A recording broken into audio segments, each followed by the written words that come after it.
This is Expeditiously. I am Tip T.I. Harris. Now, the following experience is not a test. The conversations and stories expressed on this podcast are meant to be an expression of purpose and truth. This show, properly entitled Expeditiously, is a free exchange of ideas and opinions. No judgment, no preconceived beliefs, no fear. You're encouraged to share your thoughts and ask any question as long as it's done with respect. And that's through true love and respect for others that we will change the world and speak truth to power, one show at a time. Now, without further ado, this is Expeditiously. I'm Tip T.I. Harris. Hey, what's happening? I'm Tip Harris, your host here at Expeditiously. Now, our guest today is truly a music pioneer whose influence can be heard across nearly every corner of modern music. Over the past 2 decades, he's redefined what it means to be an artist, producer, songwriter, and entertainer. With multiple chart-topping singles, countless platinum-selling records, and collaborations with some of the biggest names in music, he helped create a sound, and it transformed hip-hop and R&B, also while transforming pop culture. He's worked with artists like Chris Brown, Kanye West, Ludacris, Glorilla, Kehlani, Meghan Trainor, Lil Wayne, Jamie Foxx, and recently myself, just to name a few. He's a 7-time Grammy Award winner with Grammy-winning collaborations including Good Life and Blame It. He's earned more than 28 BMI Awards. Was that right? Mm-hmm. Okay. Mm-hmm. He's earned more than 28 BMI Awards, including multiple Songwriter of the Year honors. In 2023, he received the prestigious Soul Train Legend Award. And in 2025, he was honored with the BMI President's Award for his extraordinary influence on songwriting and music innovation, just to name a few. But awards only tell half of the story. We're going to get into a conversation with him today and find out what's going on with him. He's one of the artists that will be on my last album, Kill the King. Please welcome my partner, T-Pain, to Expedition. How's it going, brother? How you doing, man? What's happening, King? I'm good. That's how many of these you do a day? Man, it depends on the day. Oh, boy. This the only one today. I happen to have a busy day ahead of me, but it was important for me to get this done. I appreciate it. Thank you for your time. Man, hey, man, I always wanted to know, where did the name T-Pain come from? I'm so glad you asked that first, because I got something I want to ask you, too. Okay. The name T-Pain, basically my rap name when I started rapping was, it was awful. It was Mr. Torturer. Mr. Torture. Yeah. No, it was Mr. Torturer. Mr. Torturer. Yeah. So even harder to say. Now, where did that name come from? It just sounded tough. I was 14. It just Okay. it sounded like a tough thing that nobody else was gonna say because they couldn't say it. Right. But yeah, my homie Bird Chest Johnson. Bird Chest. He has a hell of a name himself. Bird Chest Johnson. Equally awful name. But no, he actually helped me get started doing music. I used to my first time recording was over his house. And, when we started rapping together, he was like, I'm not calling you Mr. Torturer. So I got something else. I had to call you something else. So he came up with T-Pain, and then I transformed that into Tallahassee Pain, and then, yeah. So, yeah. Yeah, man. My question for you, though. Teddy Pain. My question for you. What's up? Because I recently just found out now, T.I., I'm just gonna take the guess here. I'm not gonna make you go through the whole story. Go ahead. Is that short for targeted individual? No. God damn it. Absolutely. That would be fucking cool though. No. That's a thing now. You know, they call people T.I. Like if you know what like gang surveillance is and stuff like that. Like when a big body of people are like watching you all the time. Like a Rico. Kind of that. Yeah. So but the person that is being watched is called a T.I. Yeah, well. It's a targeted individual. Yeah, I don't. That would have in been hip hop. We've all been targeted individuals. It'd be a lot cooler if you did. You know what I mean? Nah, man. T.I. actually has no significant meaning at all. Okay. I was so my name is Tip, as you know, I always spelled it out T-I-P, especially like when I was freestyling and stuff. And when L.A. sold LaFace and became the president of Arista, he was at that time responsible for a roster of other artists, one of which being Q-Tip. Okay. Oh, so they calling both of y'all Tip. Yeah, so my album was, getting ready to be released, and Q-Tip was, fresh off Vibrant Thing, and you know what I'm saying, probably one of the hottest artists on the label at the time. And LA and them was like, yo, we can't have two tips. Okay. On you know what I'm saying? You should find another name. And I was like, man, I don't have no number. This is the only name I've gone by. It's not a label problem or anything. And LA was like, okay, well, we'll wait. I was like, well, one of us is gonna have to change. That's so messed up. And so T.I. really just came from KP. He was like, hey man, why don't you just say T.I. and you know what I'm saying, say the P. Hey. And that's where that came from. Okay. Which is why, you know, I have such a duality, T.I. versus T.I.P. True. Yeah. To me, T.I. is everything I had to change about myself in order to, you know, to be in the industry. Yeah. And Tip is everything that I always was before I came in it. As it was. But yeah, man, you have mastered the art of auto-tune. Mastered is tough. Yeah, I mean, you probably one of the toughest motherfuckers I know to do it. Yeah, you know, you got to go to Roger Troutman or got Teddy Riley or something. Yeah. You know? Those, you know, that's talk box and vocoder, so you had to actually know how to play and sing at the same time. So mine was like the lazy version of that. But I think I just understood it more than everybody else because I actually looked into the science of it. I actually was looking for it, and not only that, but when I used it, I was the artist and the engineer, so I knew what had to happen in order to make it sound like it did sound. So I think I had a lot more insight instead of just, hey, I wrote some lyrics down, throw auto-tune on it and see if it sounds good. Right. I actually knew how to make it sound good and how to make it sound like it needed to in order to do it. So yeah, being the engineer helped out a lot. Okay. Yeah. Actually knowing what the knobs do. 100%. Yeah, you gotta be able to do that. Yeah. So becoming the face of auto-tune, and really kind of defining the sound of an era. Yeah. How did you feel about, you know, the criticism that came from that? I mean, at first, I didn't, you know, nobody knows how to process that, you know, having the whole world coming at you at one time, you know, saying that, hey, that new thing you're doing is too different. We don't like it. You know, we like the song, but for some reason we don't. We're not too tough with you. So it felt like an attack on me, and it was more of an attack on change. As I grow up and I, you know, become more mature and I can actually process and think about these things, it was the change. It was the threat to the people that relied on everybody liking the current sound. Right. So once I come in and I change that, and everybody wants to shift, now the people that rely on that and make it their whole identity.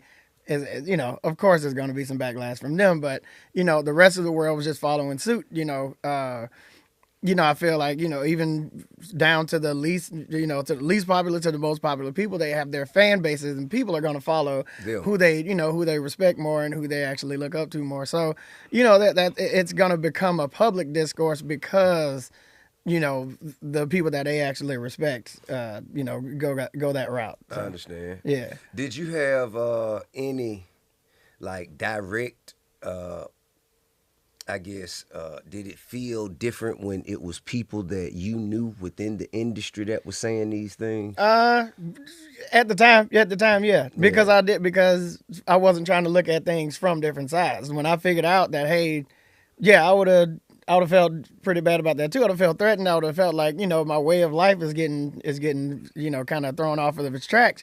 Yeah, that's a pretty standard response. Yeah. I mean, I always wondered like how you felt like when you heard Death of Auto-Tune. Oh, that sucked. That sucked.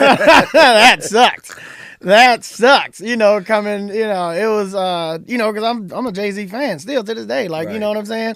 And, you know, one of my favorite songs from him was, you know, Can't Knock the Hustle. Right. And, you know, getting my hustle knocked was not on my, wasn't on my bingo card.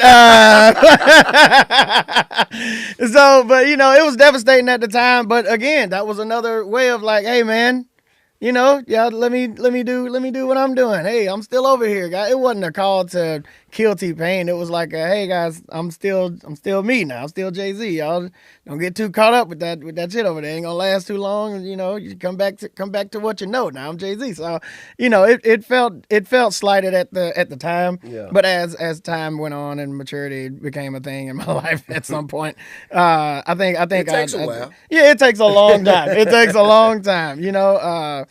you know, especially coming up in a culture that encourages immaturity. You know what I mean? So it took a while, but I did Y'all spoke understand. since then? 100%. Oh, a bunch of times. Dope. I see them everywhere. I have no idea how we keep ending up in the same places. That's a good sign. That's a great sign. That's a fantastic sign. But yeah, it just came down to me not understanding how to process somebody else's feelings and looking at things from the other side and trying to see all sides of a situation before I was able to react. Man, now something that the common misconception most people had is that you use auto-tune because you couldn't sing. Yeah.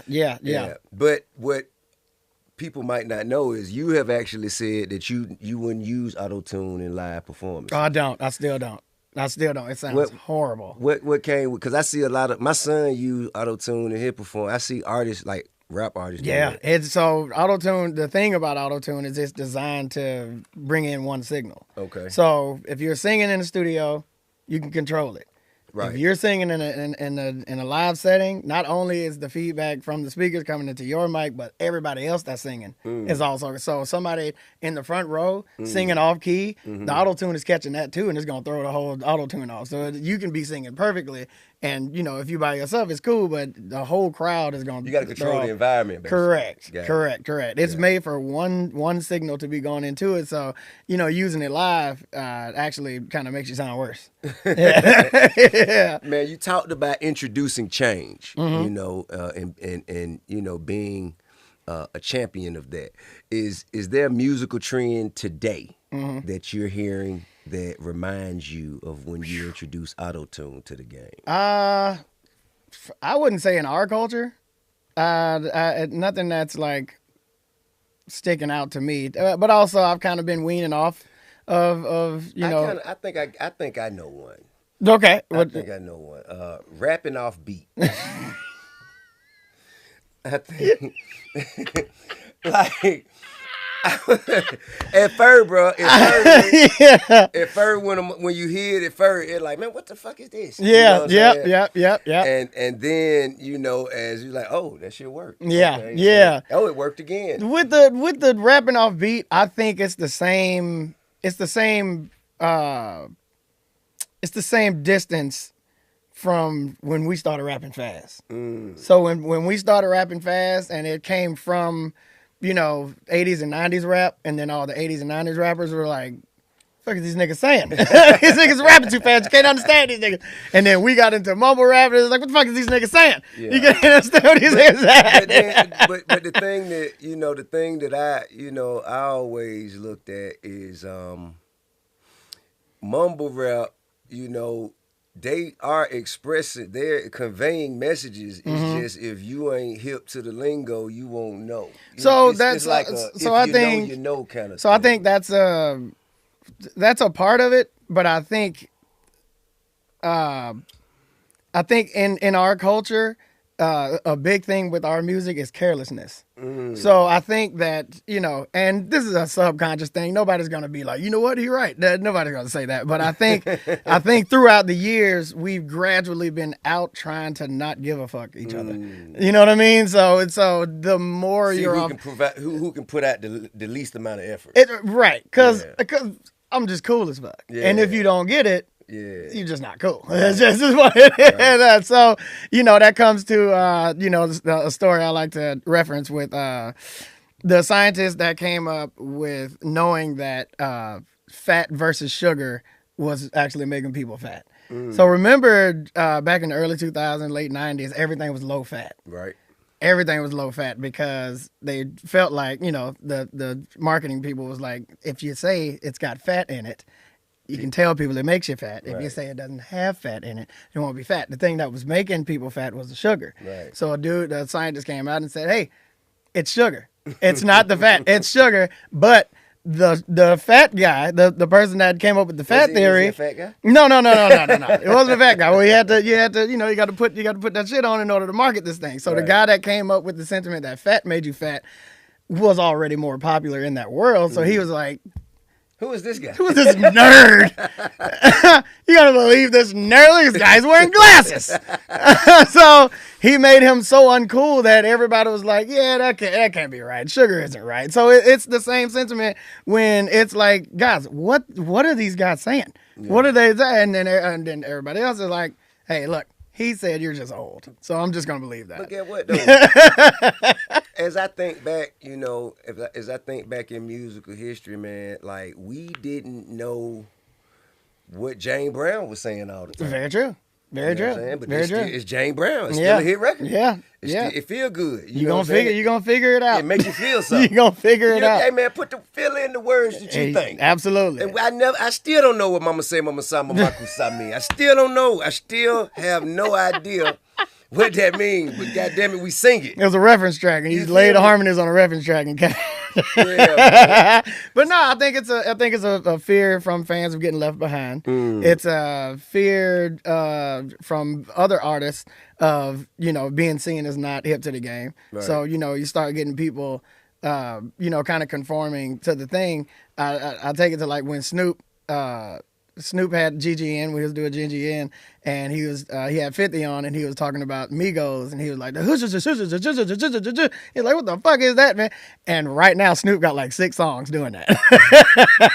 I mean, so it's like you either adjust or die. It's the change. Yeah. It's the change, and people don't like that they have to change because everything's worked so well. It's a pretty girl getting called ugly for the first time. That's gonna be fucking devastating.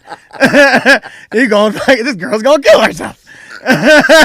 You know, nobody wants to change. Hey, that hairstyle from 11th grade don't work no more, baby. Yeah. You got to, you still fine. I get it. You in the club, fantastic, but you got to change some stuff up. When you hit your prime, that wasn't gonna be it. It's high school football players. It's the jock from high school still hitting the club at 45. Like, hey, I'm still the guy. And like, no, you're not. You don't fit that jacket no more. The varsity jacket, though. You got to let it go, bro. You know, nobody wants to change, man, because when they get to a certain level and things work back to back to back to back to back, you can't change that for people. And if you come and say, hey, did y'all notice this guy's been doing the same thing for this long? And then he's like, hey, don't fucking tell them. What the hell? What are you talking about? So it's like, I think that's called arrested development. Yeah. It's called arrested development. 100%. When you get stuck in a period of time that was so good to you. Yeah. You just stay there. Yeah. And here's the thing. That's fine. The thing that's not fine is trying to make everybody else stay there too.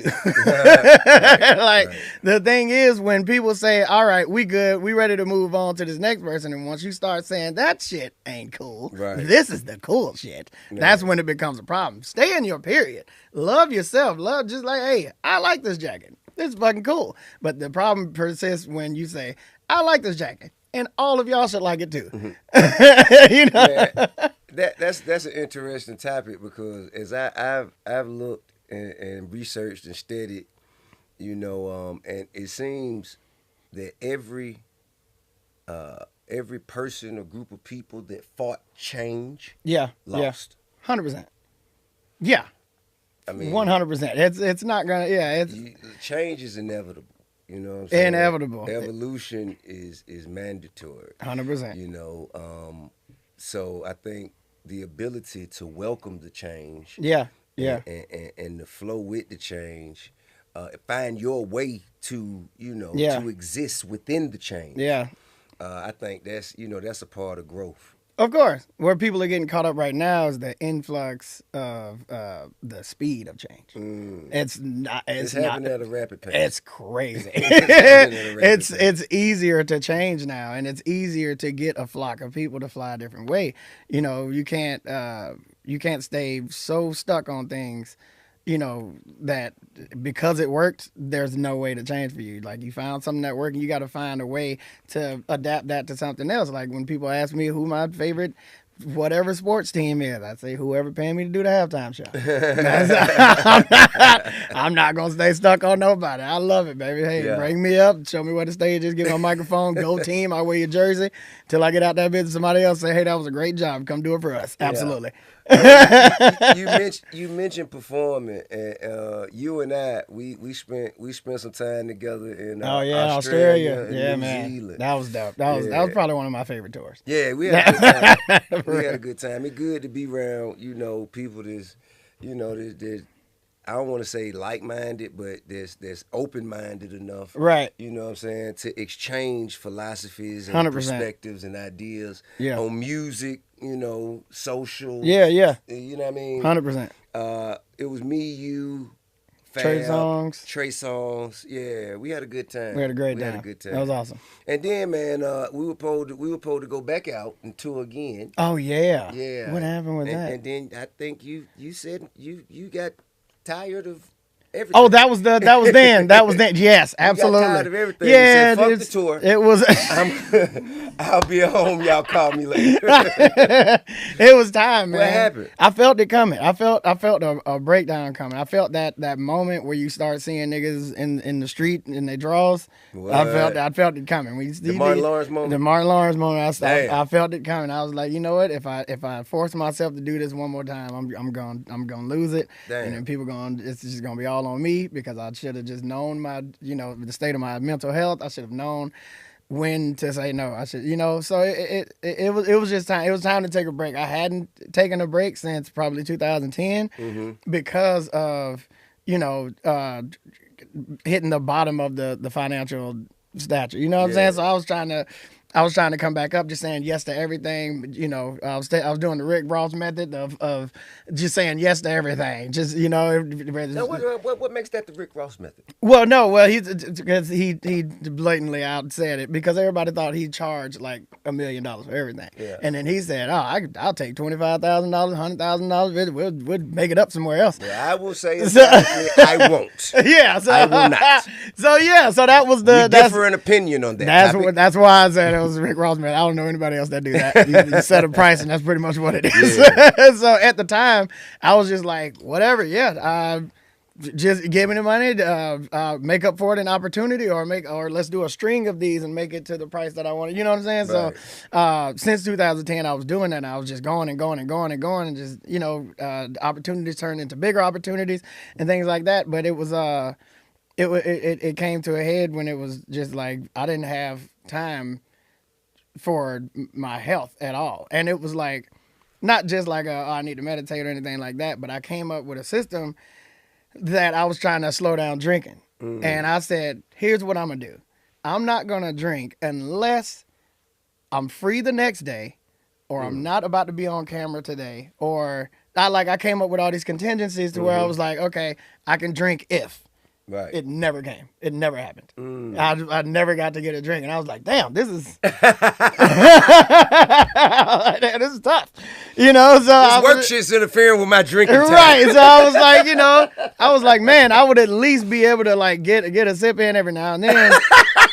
And it turned into just me straight up not drinking. I haven't had a drink since January 7th.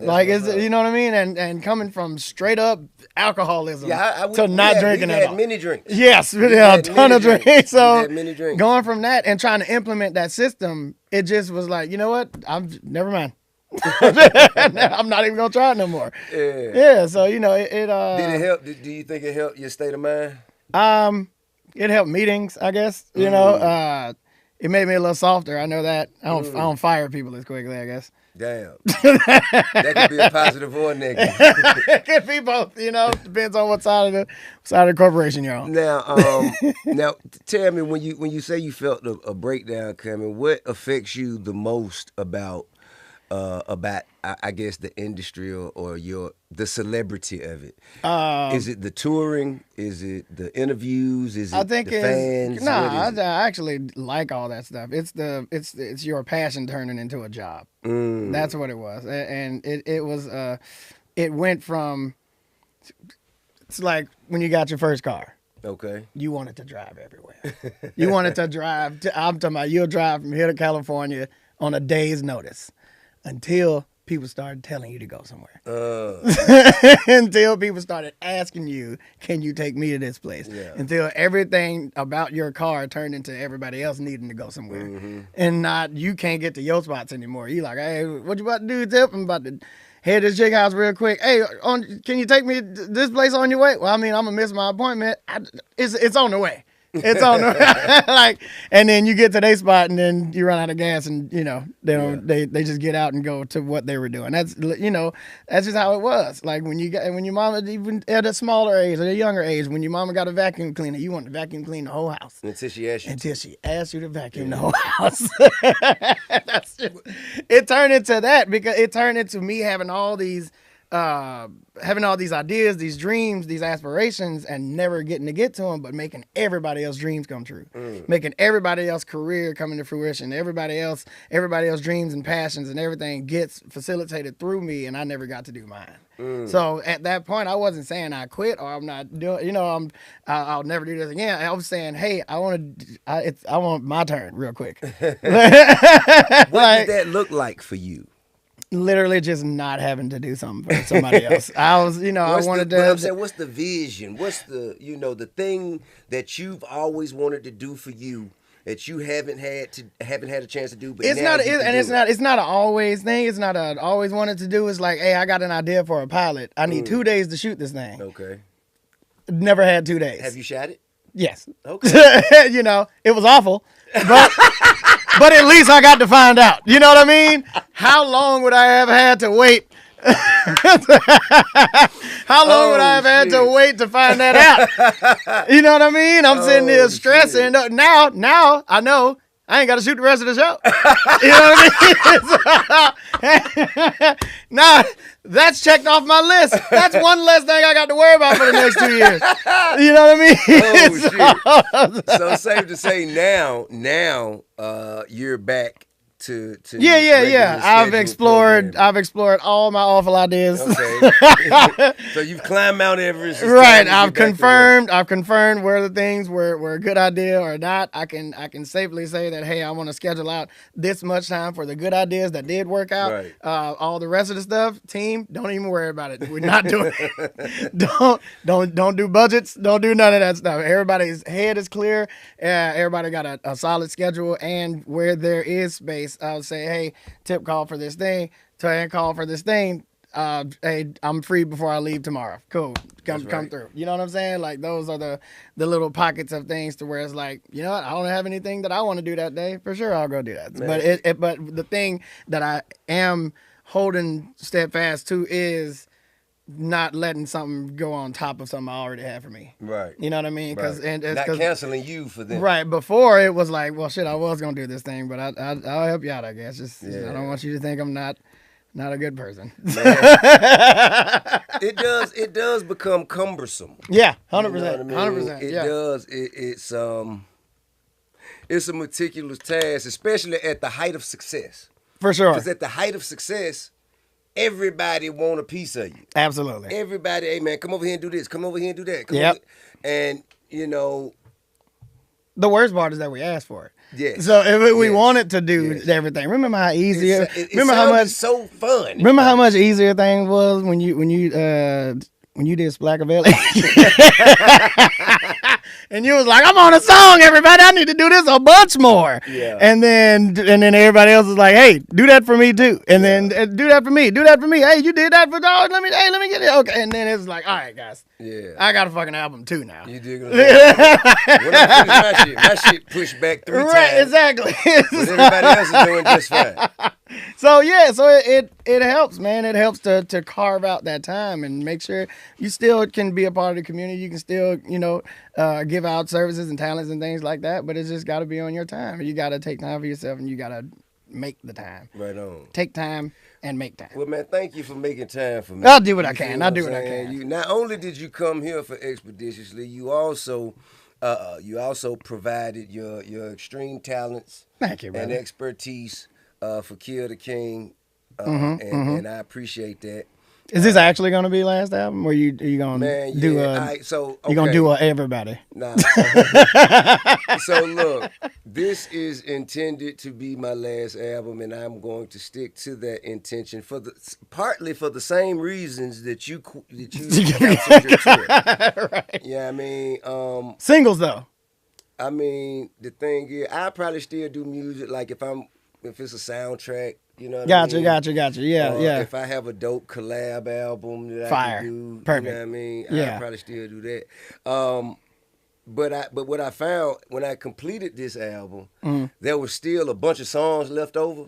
Oh. So I'm gonna probably do a volume 2. Oh, okay. You know what I'm saying? All right. That's good. That's good news. And then once I actually complete, the release of that body of work, then I'll be done. Fire. But I look at it as a celebratory moment because it feels like, after praying for an opportunity to be in this industry, after being a little kid as a fan, looking at TV, watching videos, and wanting to be in this thing. Exactly. Coming from that to where we are now, right? It just feels like an ultimate blessing. Everything I prayed for, I received. Yeah, So it ain't really. It's probably a little kid somewhere else praying, and I don't want to be in his way.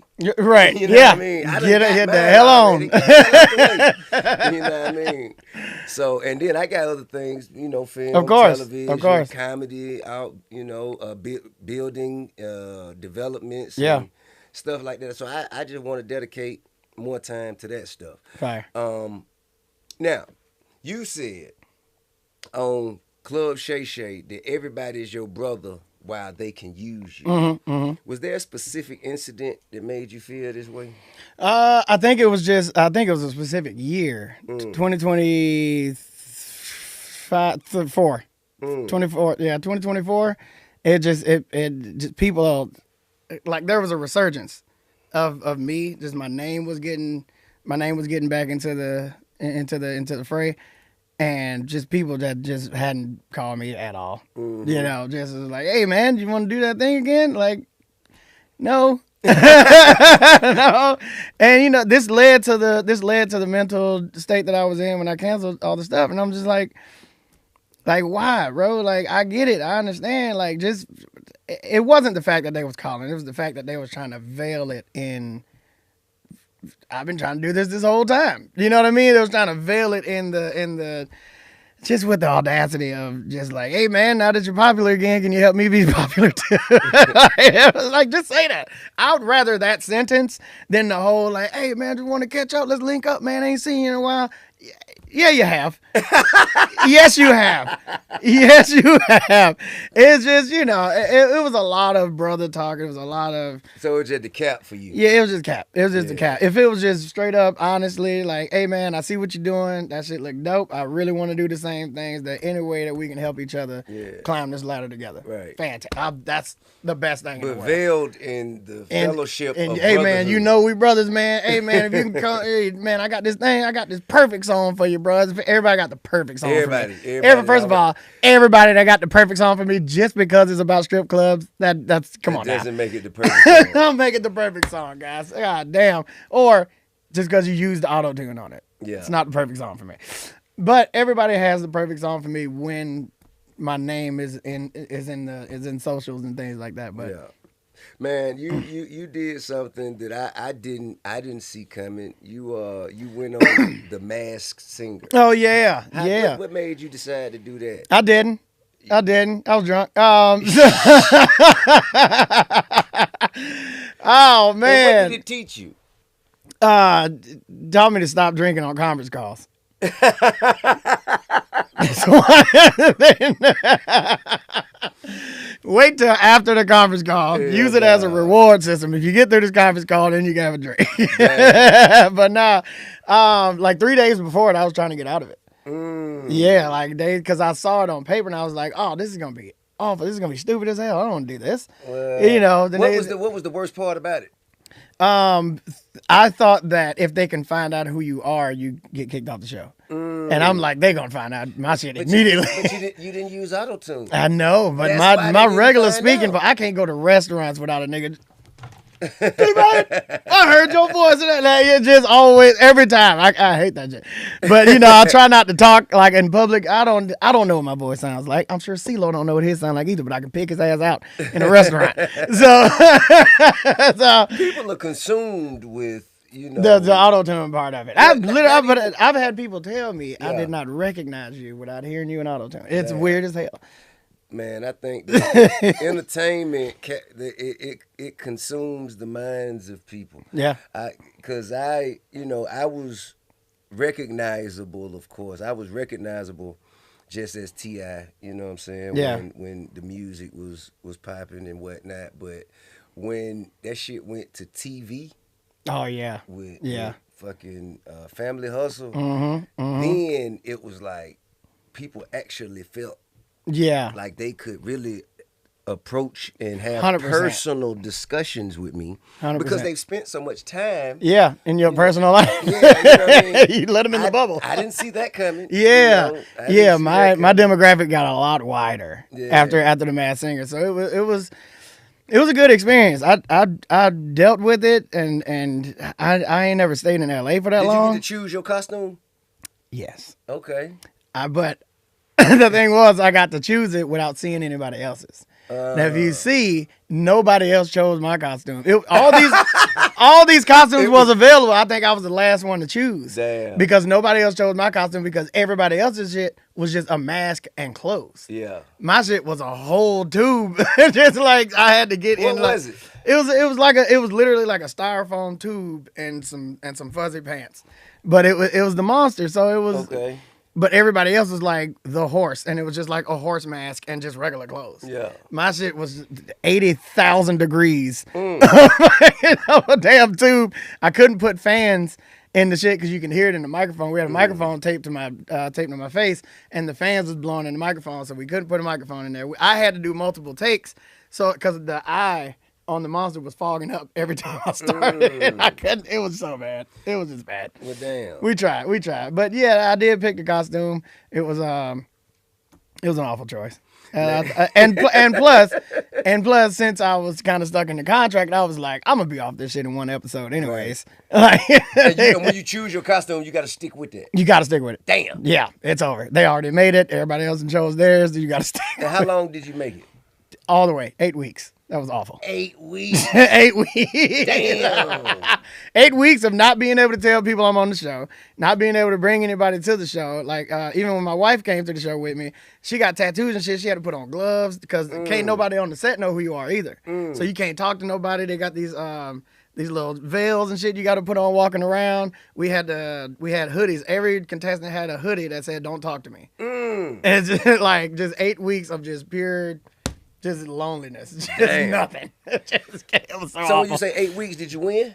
Yeah, won the first season. Won the first season. Won the first season. And what was that like to be the winner of the Masked That Singer? was weird. That was so weird because, some of the people that was on there was real singers. Yeah. Like, you know what I'm saying? Like, it was, it was some real goddesses of R&B on there. And I think it was just, I was just more entertaining. I think that's really what it was. I don't think I was a better singer than a lot of people. I think I was a better singer than a lot of people thought I was going to be. Right. Great ratings. Fantastic. Maybe the best. How you choose the songs? They had a giant list of songs. I just picked the ones that I knew right then. Yeah, so it wasn't. I didn't think I was gonna be on there. I just whatever. All classic rock songs. I'm like, cool. Hey man, that's one thing about celebrity. You'll find through trial and error Yeah, what works for you. you gotta make know it what I work. mean? Make it work. Make it enough. Speaking of trial and error, what's one skill that you've found out that you're surprisingly good at that most people wouldn't know about? Oh boy. In your off time, I'm sure you. In my off time. Ooh wee. Man, off time is Don't crazy. say drinking. Nope. I'm good at that, and I'm good with that. But no, something that I found out that I can do. Do you fix things? Are you a handyman around the house? I've been working on cars since I was like 16. So Okay. I've been doing that for a while. Yeah, and you're a collector. Yeah, I just had a lot of cars. Yeah. I stopped doing that though. That I got out of that. I got one of every kind of car that I wanted. Right. So now I'm good. My garages ain't overfilled. Like I'm chilling on the amount of cars. But you work on them yourself. Yeah. Old school. Yeah. Yep. And Yep. you from Tallahassee, so you do the donks, right? Yes, donks are very important. Yes. So we do G bodies and Chevelle. Yeah, y'all do like 442s and stuff like that. Yeah. Well, I mean, me, I'm a Chevelle guy, man. Okay, the SS kind of it's about And the same Impalas. body. Yeah, I feel that. Yeah, man. So do you ever, do you find like that is relaxing just to go and work on your car? Absolutely. Be left alone? Turning off my phone, go in the garage, just sitting there, close the garage doors, tell everybody I'm just going to be unavailable for a little bit and just tinker away. And the best thing that I've gotten into is 3D printing. So I've been printing parts for the cars. Okay. Yeah, so I've been... What kind of part Well, I've been making intakes, body kits. Like I've been, making my own wide body designs, and I've been designing myself and, getting in Blender and, any 3D software and just design a whole car and just print the whole outside of the car, stick it on there. Now, does the material matter? Like, does it? Yeah, there's different. Because it get hot. Temperature levels. Yeah, so it's the susceptibility to the sun can get a little strenuous on the actual material because it's ultimately just plastic, just melted plastic that forms in the form that you make. But there are different levels of resistance, of heat resistance. So yeah, it gets up there. It gets all the way up to metal. You can print metal. So you can print metal. You can print metal. Yeah, it gets way crazy. Now, how does that work? It's same way. It comes in a spool. Like let's say if it comes in like a kind of like a soldering. So it just comes in a spool. It goes through the print head. It melts it, and it just melts it in the pattern. It just melts it into the pattern that you want. Yeah. Another thing that you've become known for online is your sense of humor. Man, how did that develop? Like, in public. Because I know people who know you privately know you have... It's the same. It's the same. That's, a thing that a lot of people say when I go back to Tallahassee. They always say, man, you ain't changed at all. You are not different off camera, on camera. It's the same. I've always been that. Because I didn't really have any friends and I used to get bullied and shit. So what you mean you had no... Why? In school. I know, but why? I was the smelly kid. Smelly? Yeah, I was the smelly kid. What the hell? I was wearing clothes for 4 or 5 days in a row to school. Why? And stuff. I was poor.